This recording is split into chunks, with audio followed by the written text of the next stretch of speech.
Buenas noches, amados hermanos, todos los que estamos presentes en esta reunión, también los que van a ir viniendo, anexándose al equipo, al grupo. Pues bien, en esta noche voy a compartir algo que vamos a ponerlo como título: la iglesia y la guerra espiritual. Pues bien,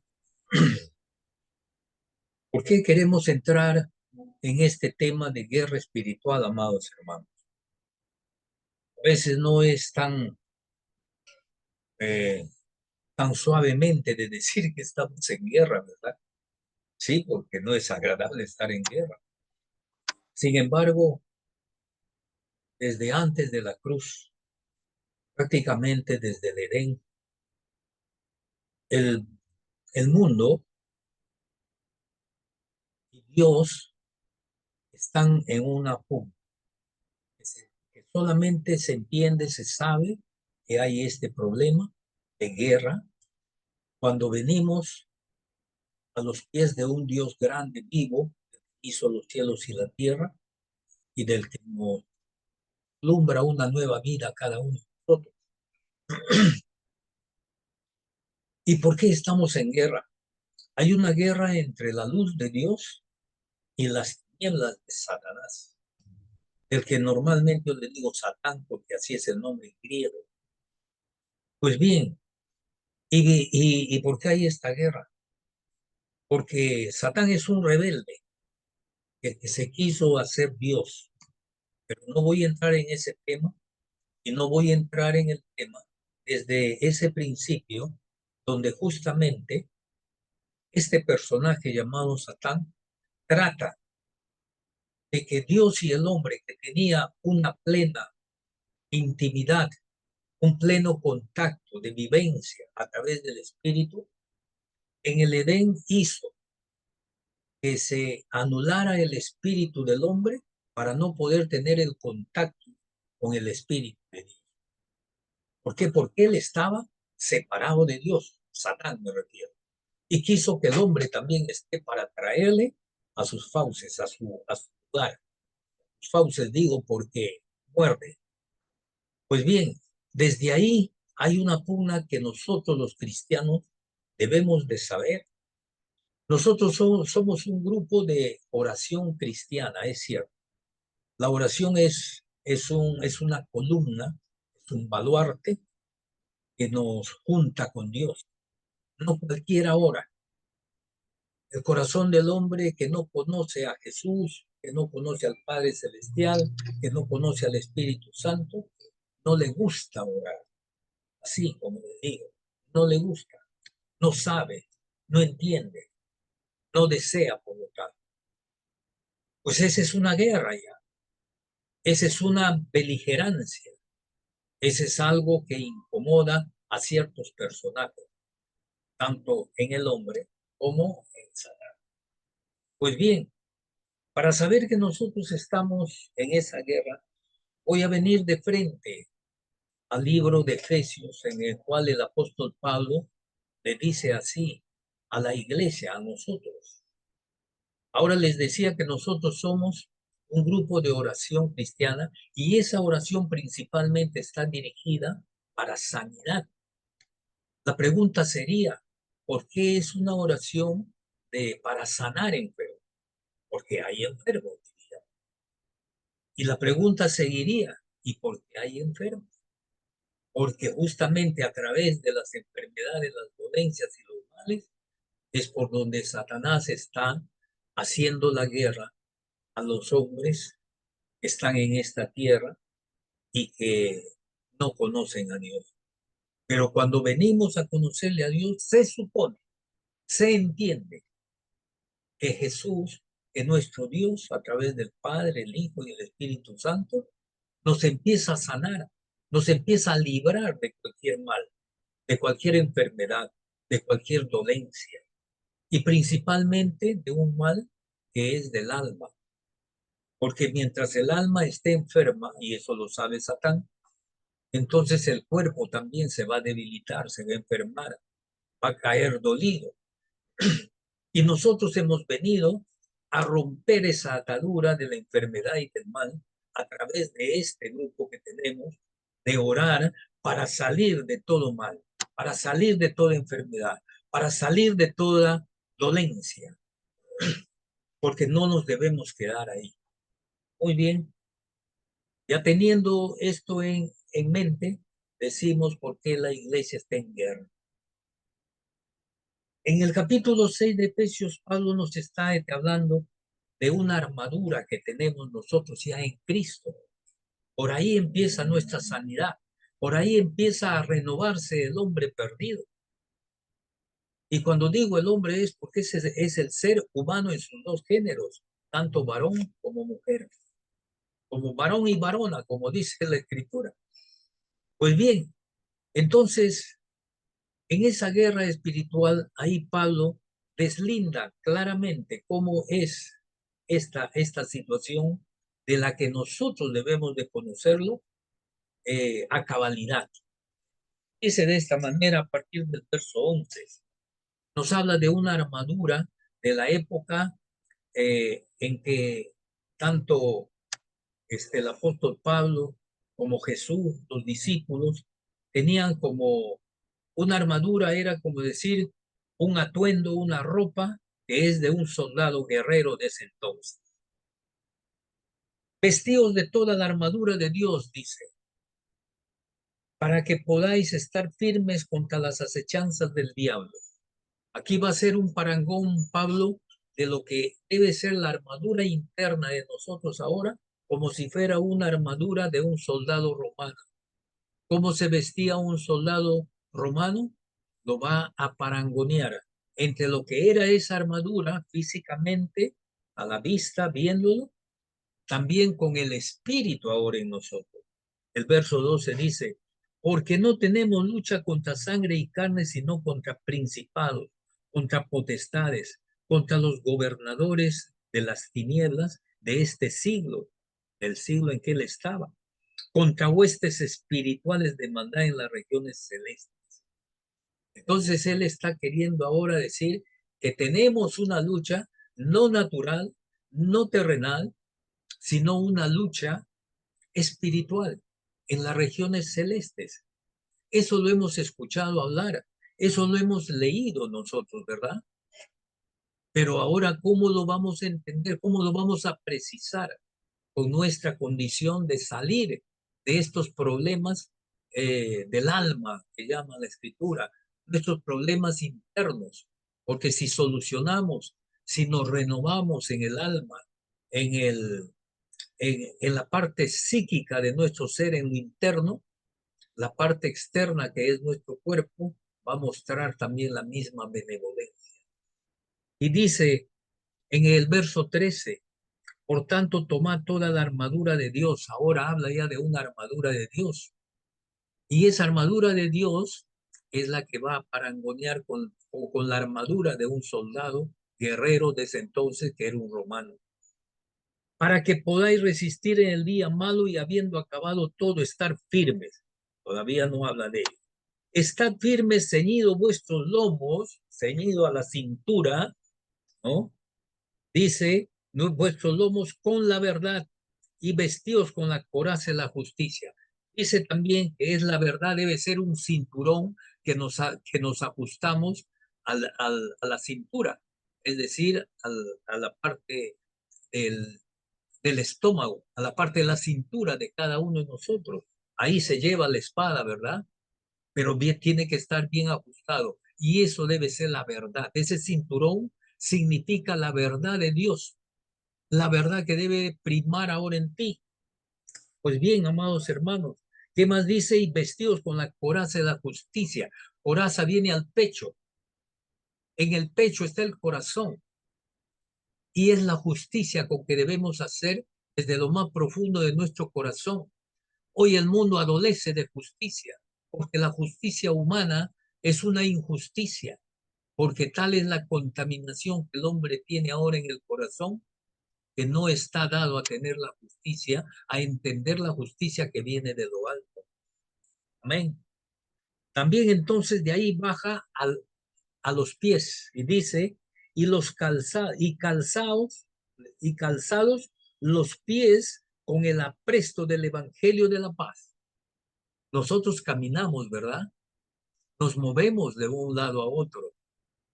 Y a donde vamos, estamos llevando el evangelio de la paz. Por eso dice, calzaos con el evangelio de la paz. Y sobre todo dice, ahora se va más arriba. Sobre todo tomad el escudo de la fe, dice, con que podáis apagar todos los dardos de fuego del maligno. El escudo de la fe. Y de eso vamos a hablar ahora, para poder saber cómo enfrentar esta guerra con el escudo de la fe. Y dice, sobre todo, tomad el escudo de la fe con que podáis apagar todos los dardos de fuego del maligno.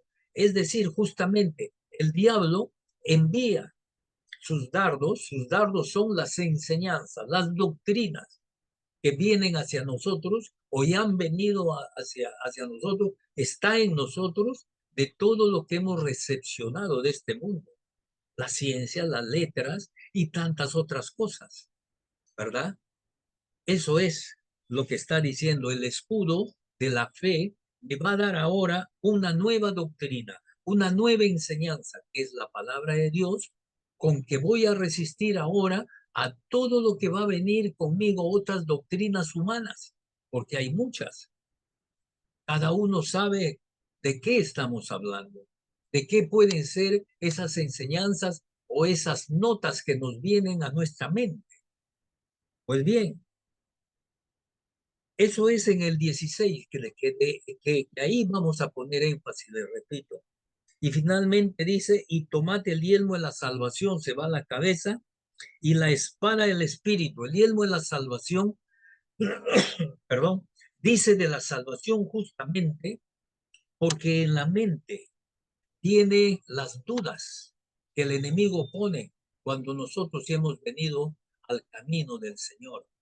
Entonces, por eso hay que ponerse un casco donde choca y rebota, para que no entren cualquier otro tipo de enseñanza que esté en contra de los principios de la palabra de Dios.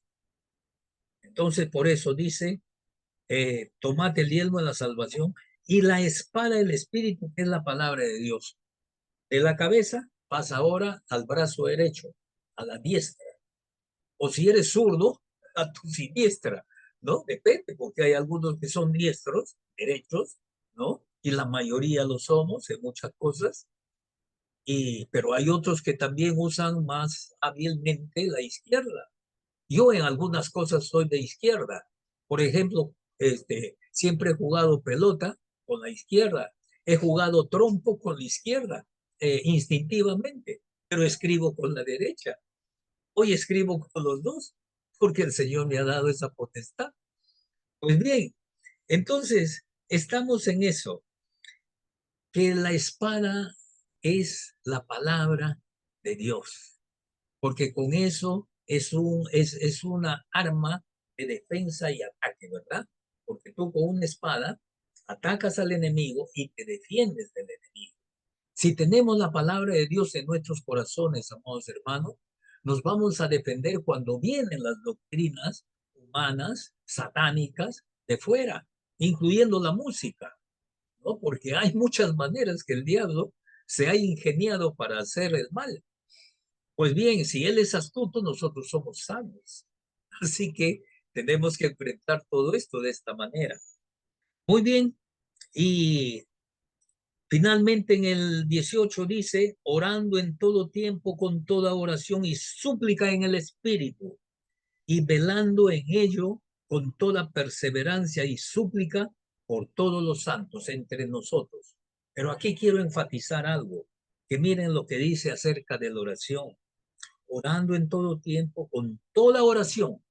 Es decir, que nuestra oración sea bien concentrada, que no sea una oración superficial, que sea una oración profunda, ¿no? Que sea una oración bien concentrada en el sentido que cuando preparamos algo esté gustoso y no sea aguado, que sea insípido.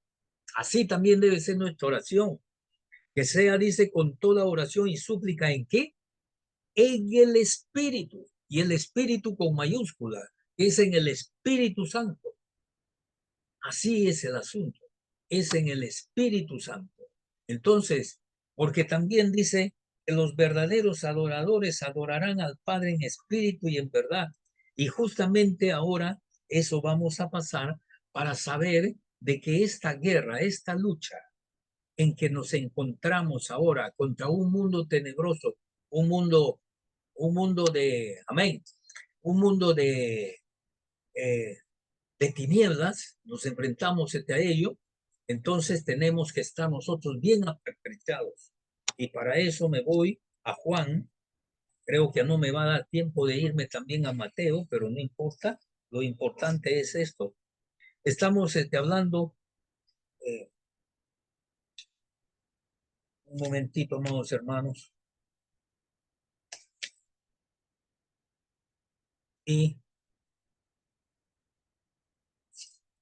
y correcto, vamos a ir a Juan capítulo 4 en su en sus versos del 1 en adelante, que es justamente el pasaje de Jesús y la mujer samaritana. Pero evidentemente eso es bien largo, como para hacer toda una prédica. Pero vamos a venir aquí justamente al Espíritu de Dios, que es justamente con lo que tenemos que enfrentar esta lucha, esta guerra, que la iglesia, que nosotros, para salir de nuestras condiciones de dolencias y enfermedades, tenemos que pasar, como en algún momento he comentado, del hospital al cuartel general para entrenarnos bien y para ir a la guerra. Jesús le está diciendo a la mujer samaritana, mas ahora viene y ahora es, le estaba diciendo en el pozo, ya sabemos de qué se trataba todo eso, del pleito entre el samaritano y los judíos, y Jesús le dice, del agua que yo te diera de beber, nunca más tendría sed, y todo eso, y le dice, bueno, ¿eres tú acaso más que nuestro padre Jacob, que hizo este pozo con agua y todo ello? Entonces, ahí hay todo un dime que te diré de las cosas justamente espirituales. Pero quiero enfatizar a partir del verso 23, cuando dice, o del 22, vosotros adoráis, está diciendo Jesús, lo que no sabéis, le está diciendo a la samaritana. Nosotros adoramos lo que sabemos porque la salvación viene de los judíos. Mas ahora viene y ahora es, le dice, cuando los verdaderos adoradores adorarán al Padre en espíritu y en verdad, porque también el Padre, tales adoradores, busca que le adoren. Dios es espíritu, dice, y los que le adoran en espíritu y en verdad es necesario que le adoren. Le dijo la mujer, sé que ha de venir el Mesías llamado el Cristo, y cuando él venga, declarará todas las cosas. Y Jesús le dijo, yo soy, yo soy el que soy, como le dijo también eh, que el Dios eterno a Moisés, cuando le preguntó con qué nombre voy a ir al pueblo a decirle que tú me envías, diles que yo soy el que soy. Y ahí es donde empieza el asunto. Amados hermanos, nosotros somos ese yo soy en el Espíritu ahora. Y cada vez que oramos y elevamos nuestra voz, estamos justamente teniendo a ese Espíritu Santo que nos ha transformado y que esa transformación debe de llegar a cada uno de nosotros para que empiece esa sanidad o primeramente la salvación, porque Cristo nos salva. En segunda instancia, luego que Cristo con su sangre derramada nos transformó, nos limpió, nos limpia justamente para sanarnos. Y en segunda y en tercera instancia, en este caso, viene justamente la edificación en el Espíritu. Y es el Espíritu Santo el que levanta nuestro espíritu. La gloria sea para nuestro Dios, porque cuando Él llega, entonces empezamos a ser más que vencedores en Cristo Jesús. Amado Dios, amado Padre, gracias por este tiempo. Es corto realmente el tiempo, Señor, para poder hablar de las grandezas. Es tanta la profundidad de tu palabra, Señor, la altura también que tú tienes, la anchura que tú tienes, Señor. Son maravillosas, son grandiosas, que muchas veces no lo podemos entender, pero en tu espíritu sí lo hacemos. Por eso te damos las gracias porque hoy has venido una vez más con tu espíritu, a llenar nuestro espíritu, para sanarnos, para levantar, para transformarnos y ser más que vencedores en Cristo Jesús, nuestro Señor. Amén. Venga, hermanos.